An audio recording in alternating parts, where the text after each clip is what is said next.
के लिए निकली, कुछ फलों को लेने के लिए। जब वो फलों से अपनी टोकरी भर रही थी तो उसने एक अजीब सी आवाज सुनी। मदद करो। वो क्या था और ये आवाज किस तरफ से आ रही है? जब सिंड्रेला ने ऊपर देखा तो उसकी नजर एक बड़े से हाथी पे पड़ी जो आसमान में उड़ रहा था। अरे ये क्या? ये तो एक उड़ने वाला हाथी है। बहुत अजीब है, नामुमकिन सी बात है। मेरी मदद करो, मैं नीचे नहीं उतर पा रहा। हाथी आसमान की तरफ उड़ता चला गया। जब जंगल में सर्कस के दौरान उसकी रस्सी टूट गई थी, उसके दोस्तों ने उसकी मदद करना चाही, लेकिन वो नहीं कर पाए। सिंड्रेला के पास एक खूबी थी कि वो जानवरों से बात कर सकती थी। उसने फौरन हाथी को आवाज दी। सुनो हाथी, मैं तुम्हारी मदद कर सकती हूँ। सिंड्रेला, जल्दी कुछ करो, मुझे ऊंचाई से डर लग रहा है। सिंड्रेला ने जोर से सीटी बजाई और एक छोटे सफेद कबूतर को बुलाया। उस कबूतर से सिंड्रेला ने हाथी की मदद करने को कहा। तभी वो नन्हा कबूतर अपने दोस्तों को बुलाने चला गया। इसी दौरान गर्मी ज्यादा पड़ रही थी और हाथी को ये डर था कि वो गुब्बारा गर्मी की वजह से फट सकता है और कहीं इस वजह से वो नीचे न गिर जाए।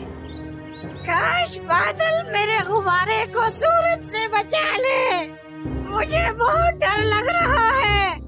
जब हाथी डर से घबरा रहा था तो उसी दौरान उसकी नजर कबूतरों के झुंड पे पड़ी। वो कबूतर हाथी के पास गए ताकि वो हाथी की मदद कर सके, लेकिन वो इतना भारी था कि वो उसकी मदद नहीं कर पा रहे थे। जब सिंड्रेला को इस बात का एहसास हुआ कि वो कुछ नहीं कर पा रहे तो उसने अपने छोटे से दोस्त मेंढक से मदद मांगी जो तालाब में शरारतें किया करता था।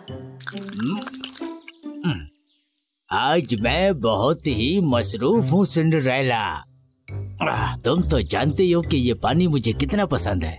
लेकिन प्लीज टेरिलिक, एक तुम ही उसकी मदद कर सकते हो। जब सिंड्रेला ने मेंढक को बताया कि वो हाथी को किस तरह बचा सकता है तो वो बहुत मुतासिर हुआ और फिर वो उछल के कबूतर के ऊपर बैठ गया।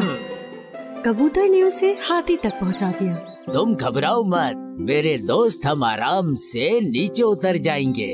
एक गुब्बारे की तरह उसने अपना मुंह और पेट हवा से भर लिया और उसने हाथी से कहा कि वो उसके पैर पकड़ ले।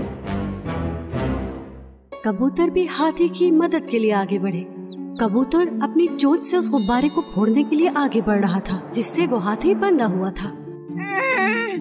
क्या तुम्हें यकीन है कि हमारा ये प्लान काम करेगा? हाँ, घबराओ नहीं हाथी, उस पर भरोसा रखो। जब कबूतर ने गुब्बारे को अपनी चोंच से फोड़ दिया तो मेंढक ने हाथी को संभालना शुरू किया। जानवरों को एक दूसरे की मदद करता देखकर सिंड्रेला बहुत खुश हुई। कुछ ही देर में मेंढक ने बहुत ही एहतियात के साथ हाथी को जमीन पे उतार दिया।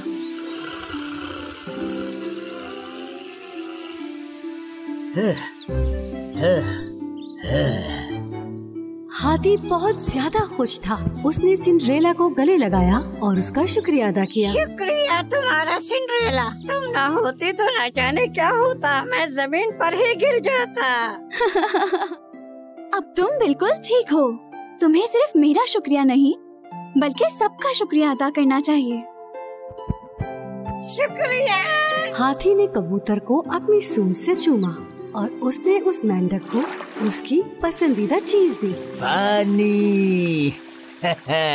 मुझे पहले से ही बहुत ज्यादा प्यास लगी हुई थी।